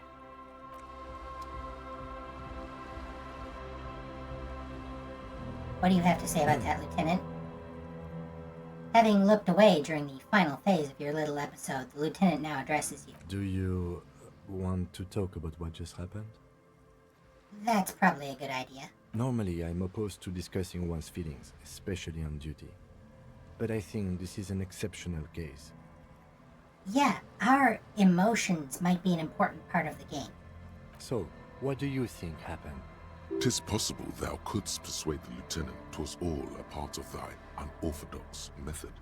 But can thou persuade thyself? So we could say a crygasm. I experienced a minor malfunction. I'm okay now. Or we can convince ourselves that we didn't melt down just now. Worth a shot. Believeth in thyself, my liege. 'Twas all a clever ruse. Don't worry, Kim, it was all a ruse. Yes, a clever ruse, I see. Right, I mean, who cries in public? Like, for real? Oh, indeed. Even so, in the future, could you please refrain from emoting too much on duty? The quasi-legal status of the RCM means we need to project strength twice as consistently as any other police force in the world. Fake it till you make it. Okay, I'll control my emotions. Good. Controlling your emotions sounds good. Something that Kim excels at. Glad to hear it was minor. Can you go on? So our options are, yes, it is my duty after all. Absolutely, superstars always get back up and try again. The end is near anyway. I might as well see this through. Or, I can. And I'm sorry, Kim. I promise this is the last time. I don't think we've hit Sorry Cop, did we? Oh no, we did. It's Boring Cop that we haven't hit yet. Well, we've already tagged all of these, so might as well say, it is my duty after all. Then, let's go. Oh, maybe that was enough for Boring. Wow, so someone's been a little boring. Hey, we're boring. What?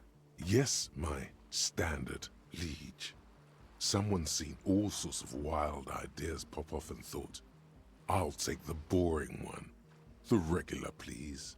The brown. Kim, am I boring? You? I wouldn't worry about that. See? You're so regular and vinyl brown, he doesn't even want to talk to you about it. What is this? Picking on me for not being crazy enough? That's the least of my concerns. No need to be defensive. The regularity, the brownness, the cut and dry have their appeal. A very standard appeal. I like standards. Of course you do. Maybe some regulations and a usual pistol to go with them. It's official. My lord's coppo type is regular cop. I'll let everyone know. I'll send out a telefax. Wait. This will be my kappa type now? Yes, the type of cop you are, sire. Think of it as a caste, a class even, a nation of regular law officials that you belong to. It comes, of course, with the usual benefits. Please note, all of the different kappa types and political alignments have their associated skill that leads you into them. The one for thinking that we're a boring, normal cop who just wants to follow the rules and play by the book and get the job done, that's drama. Being boring is a lie. Why not? Send out the telefax then. I'm not ashamed. Done and done. No actual communiques will be sent, of course. That would be too dramatic. Ah, regular law official. Excuse me, I said regular law official. Takes down our inland empire. Nothing funky. Okay, so it looks like you've got a bit of the normal in you. A touch of the regular. 4 grams of Johnny Normal Cop. Who would have thunk it? You, the extremist of all the cops. You said some pretty boring things back there, and now you have 2 choices. You can either leave it behind and forget about it, or you can try to utilize your normalcy. Internalize it. Get a touch of vanilla back into the herring-flavored egg and licorice ice cream of your mind. We're not going to do that. Weird is useful. Hey, So, like, seriously, what's eating you, man? Her hair is dyed blonde, with dark roots showing, and she wears thick black eyeliner. Most men wouldn't call her pretty. There is a manliness to her, a coarseness. Can't help but judge a girl's appearance, huh? Yeah, can we talk for a minute? I was wondering when you would come around. What's up? I guess there is something that's been making my life hell. What is it? So we could say, I think it's the plight of the working class. Everyone's just mooching off the entrepreneurial class, shackling the doers. I think it's all these foreign people taking our jobs, or people just keep putting their selfish interests ahead of the greater good. Obviously, we're going communist. It's the plight of the working class. Oh, really? The golem of capital runs rampant, smashing creator and slave alike. I fear the process is irreversible. So the thing that's got you crying in front of strangers is social justice? I haven't seen much of this world, but from what I've seen, social justice is an adolescent term. It sounds almost liberal. What's got me shaken up is the people's struggle, and it's got me shaken up bad. Yeah, man, they're pretty bad. It makes me sick thinking about the thousands, millions, billions? How many people are there actually? How many people are there in the world? 3.6 billion, not counting those in sale. Really? That many? Reduces me to tears thinking of the 3.6 billion and God knows how many more in that Seoul place, crushed under the tyranny of the market. Yeah, that's pretty bad. Are you sure you're not just hung up on some chick, though? Now that you mention it, I found these letters I'd thrown in the trash. They might have something to do with it. Okay. Why'd you think that? First, they had the faintest scent of chewing gum on them. I could still smell it under the shit. Wow, man. That's pretty symbolic. Yes, Don't you I think? found that to be very symbolic, too. Okay. What else? They were written in a woman's hand, and oh boy, did reading them make me not feel good. There you have it then. Chick trouble. Not political after all. Who was she? I don't remember. Really? You seem to be pretty upset about this chica. Are you sure you don't remember anything about her? I remember her scent, and that's all. Wow, man. That's some pretty strange shit. Are you sure the letters were for you? Yeah, I'm sure. Why would I have reacted so strongly otherwise? How come you don't remember, though? Is it like some selective memory thing? What do you mean by selective memory? Man, when I get hurt, I just want to forget that shit, you know? That kind of selective memory. You might have a point there. Selective memory. Yeah. Or it might just be some psych bullshit, you know? Königstein wank. What is this Königstein wank? You know, the psych thing they've got going on there. Rich people like it. People in Königstein are mostly rich. Well, thanks for the bullshit psych thing, then. You're welcome. Might be for the best to keep that shit forgotten, though.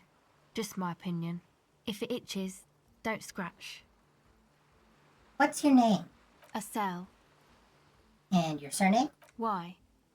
I'm from the police. It's for the paperwork. Okay, it's Berger. A very common name. What's that device you have there? This is a portable recording device. It's for field recording. Low quality, but still. And the wires? Actually, just one wire.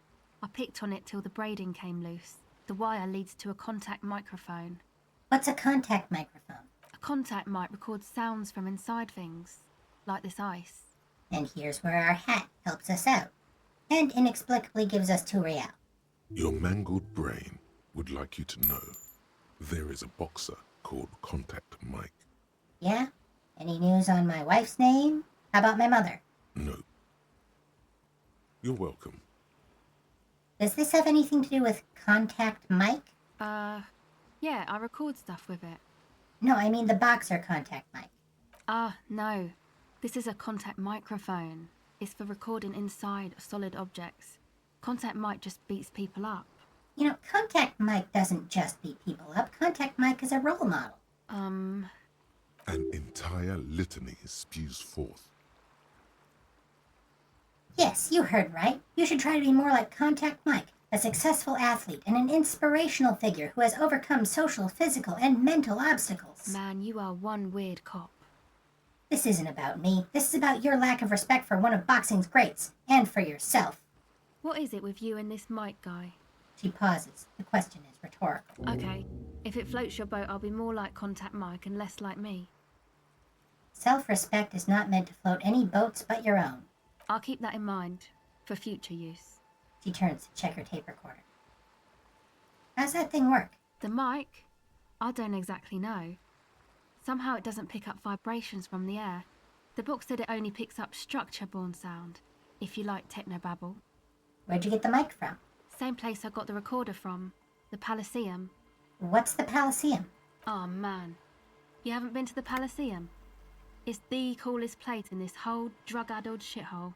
It's a music club and a synthesizer workshop on Boogie Street in Jamrock. Musicians live there, like real musicians. I once saw Arno van Eyck. Sounds interesting. Who's this Arno guy? Oh yeah, guess you wouldn't know Van Eyck. Or really be a Palaceum-going kind of person. Of course, we can prove to a teenager that we're cool. I get down. I don't know what that means. I grind. I don't know what that means either. Nor do I, but I have concrete evidence that I rock, in the form of a wrecked tape player and a completely trashed hostel room. That's cool. Looks like she doesn't know what to say. Never mind, let's talk about that contact mic instead. Sure. Actually, I had some non-mic questions for Okay. you. What are you doing out here in the cold? Recording, I guess. And what is it you're recording exactly? I think I'm recording cracks in the ice. But there's no way to tell. Not without headphones. I think I just recorded your footsteps too. Not sure how that will sound. She scratches her forehead. What happened to the old headphones? Wait, what happened to the headphones? My boyfriend sold them. What for? I don't know, man. Things. Just stuff you need for life. A lie. They were probably pawned off for something suspicious. I love when drama hisses like a snake. And what are these recordings for? The cracks, the footsteps? The musicians in the Palaceum used them for making music. They looped the stuff, cutting the tapes together. They make music out of cracks in the ice and keys jangling. Crazy sounds like that. It's hard to explain. Much like the Symphonia du Col de Mamadac. Anyway, I thought I'd make some too. It's supposed to be, like, a music place anyway. She rubs her shoulders and looks around. I don't really know what I'm doing. They use synthesizers too. I don't have a synthesizer. The sharp drop in endorphins is almost visible, like a warm blanket has fallen off her shoulders. The wave of chill, the quivering jaw, indications of a drug high. As she said, she self-medicates. Take this, you're cold. The lieutenant begins to take off his jacket. No, man, fuck that, I'm cool. I'm sorry I said that. I'm sorry about the fuck. It's okay. Lieutenant backs up and throws you a glance. Give her your hat. Here, you need this more than I do. Thanks. She puts it on. It's a bit large for her. You said it's supposed to be a music place. What is? That? The boys think it could be a place, like the Palaceum or something. Stupid. It's really not going to be a Palaceum, that's for sure. They're talking about retrofitting the church. And who are these boys? The boys? Yeah. Andre and the guys, they're inside, in the tent. And why is that?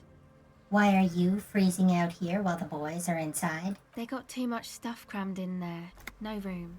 Stuff like what? Music stuff, mostly. Like this tape recorder, but bigger.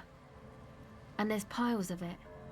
You mean like those headphones your boyfriend sold? Yep, they were pretty. I'm sorry we sold those. Why not just leave some of it outside so you don't have to freeze? That stuff is more expensive than I am. More expensive than any of us, really. Doesn't matter. I can take the cold. It's probably amphetamine. It makes you feel impervious to the elements, but doesn't actually make you any less cold. Why? Why can you take it? I got my recordings to do. I feel better outside. A wave breaks close by and covers her in cold spray. I had some other questions. Go ahead. Tell me more about this music place you've been planning in the church. It's supposed to become like a club for anodic dance music, like that new style of synthesizer stuff they play at the Palaceum. Except that, yeah. She looks at the old wooden church up on the poles. As a mean wind comes bellowing in, the 6-story structure lets out a doleful shriek.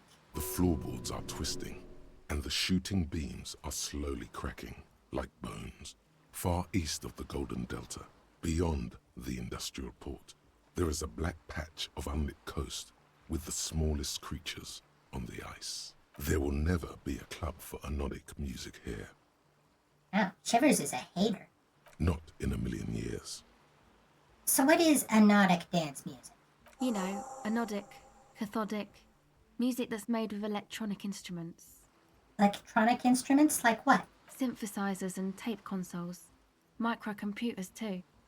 Anything that uses electricity, but isn't guitars. Also found sounds, stuff like that.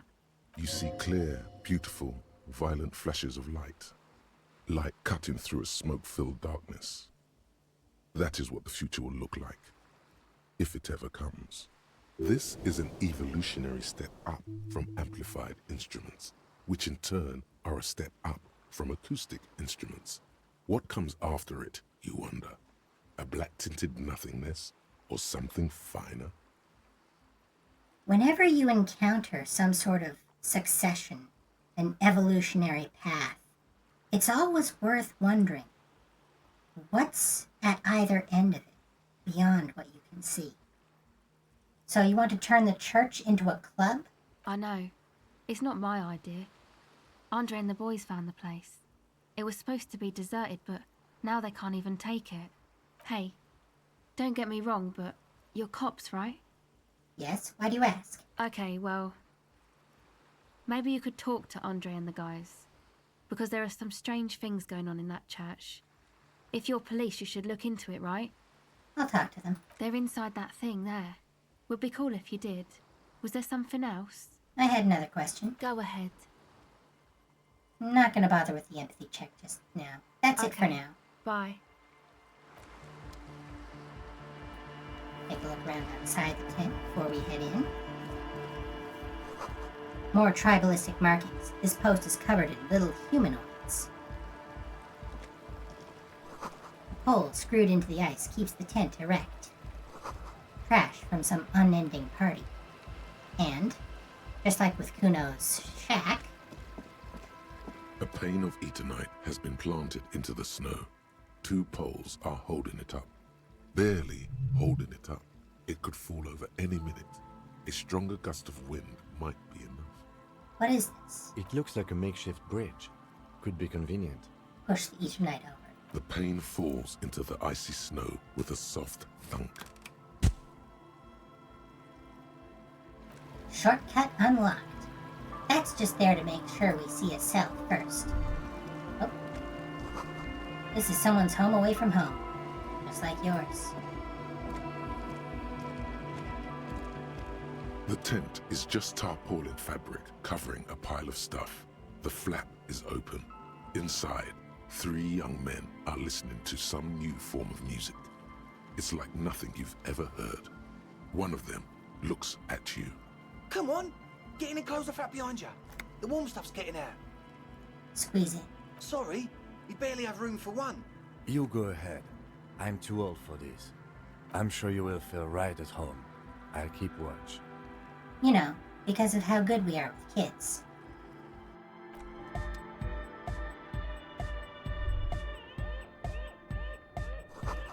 Smells like sweat and laundry detergent, plus a trace of ether. And this is where we're going to leave it. Now, I don't often do this, but I'm gonna leave you with a little homework. Before next week, before the next stream, I want you to look up and listen to a music video by the band Scooter. Scooter. Trust me, it'll be relevant. Anyway, before then, I'm going to wish you a very good night and a very good week. Thank you for joining me, and have yourself a very pleasant day. Rock on!